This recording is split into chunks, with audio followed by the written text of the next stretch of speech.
Hey, future All-Staters.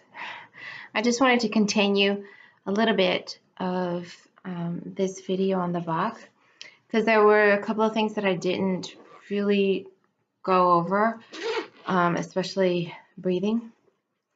But I did want to show you guys a little bit up close the Baroque flute, because I think this might, it's always great to have an awareness of actually what how this piece was written for this instrument, not for our modern day instrument that we have today.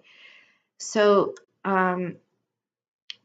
right, so I wanted to show you the parts and how they're separate to the Baroque flute, because I know this isn't something that anybody gets a chance to see every day. You can tell that we can compare, maybe even the two instruments are lovely modern day instrument to the Baroque. So as you can see, those head joints, the difference, right? You know, there's no, this is sort of like, you can think of anybody who's played piccolo, maybe you can kind of see, and you can see the embouchure holes, how different they are. And then as far as keys, well, the Baroque flute only has one little key here. You know, this little joint comes off.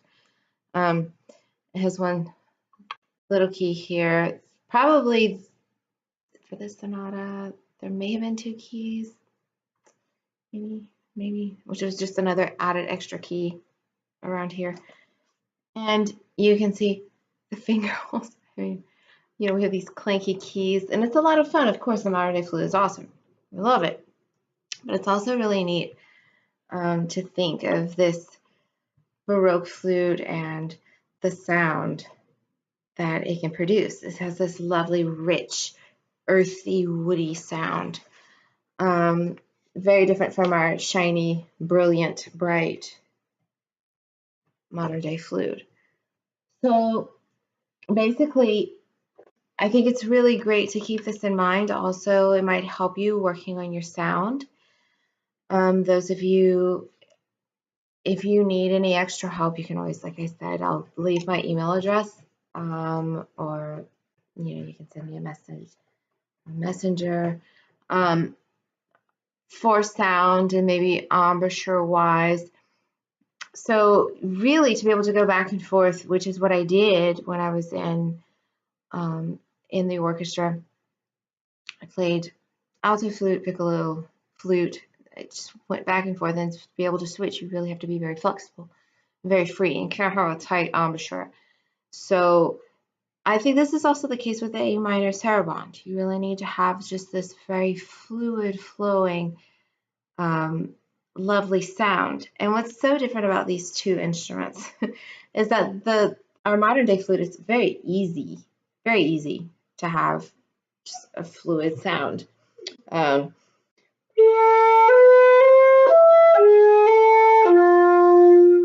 mean, this is just, I'm just blowing. I don't have to move anything. And then if I try it on the Baroque flute,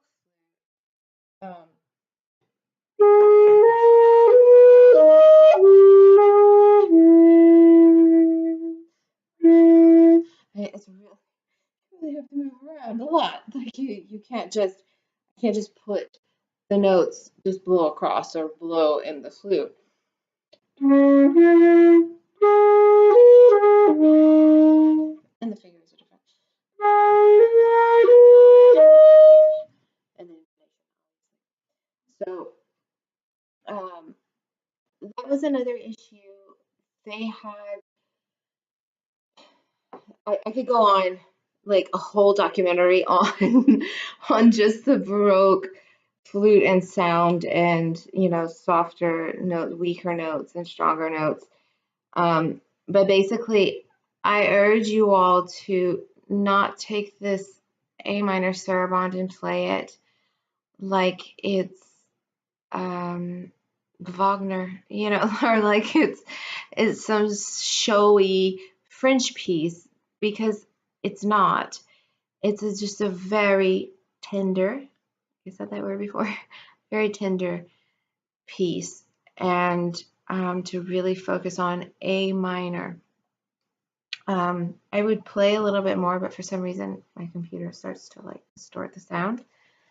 But really be careful of accidentals in here and take it in smaller parts. So you can tell that, you know, please learn the whole piece.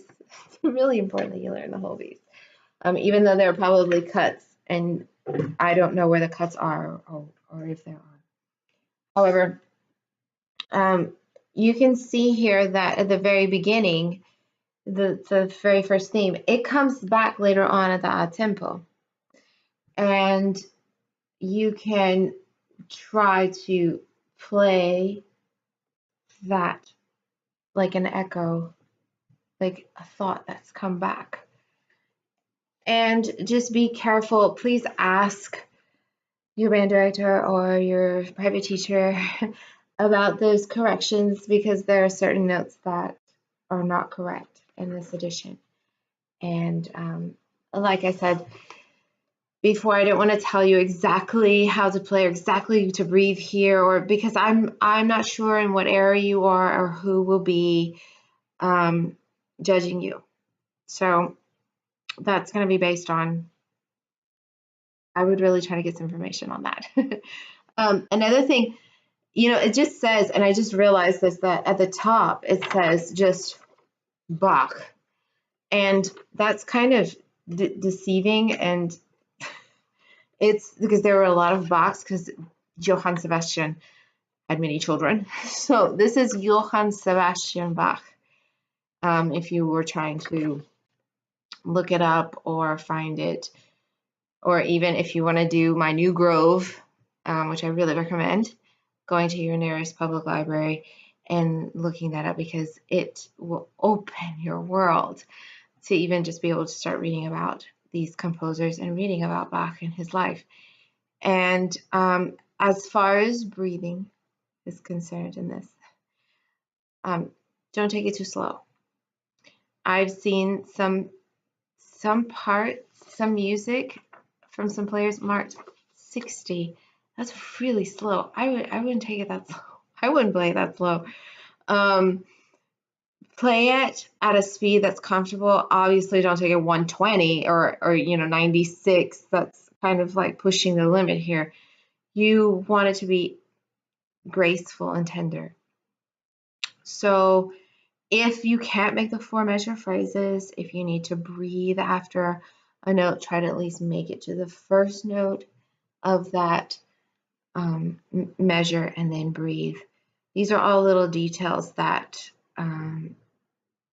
it does help to have a private teacher. If you can't afford one, or there's not one in your area, there are ways that I can work with some of you. There's all kinds of technology nowadays. And I also am available. I'm constantly on I-49 driving from, all throughout I-49 driving from Natchitoches to Lafayette. So basically, even if you wanted to just meet up for a class or two, sort of like a master class, to have some extra help on your All-Say music, totally fine. If you wanted to do a group class, if you have a couple of friends, I also do group lessons. I did that in Mexico for many years. And you and your friends can split the cost, which is really nice. That way you don't have to worry so much about, you know, payment, and makes it a lot easier. So I really wish you guys a lot of luck. Later I'm going to put a video on scales and sight reading, just to give you guys a little bit of support and some things to think about. And then I'll do the scherzo, and I'll probably record the scherzo because I haven't found a recording on YouTube of that.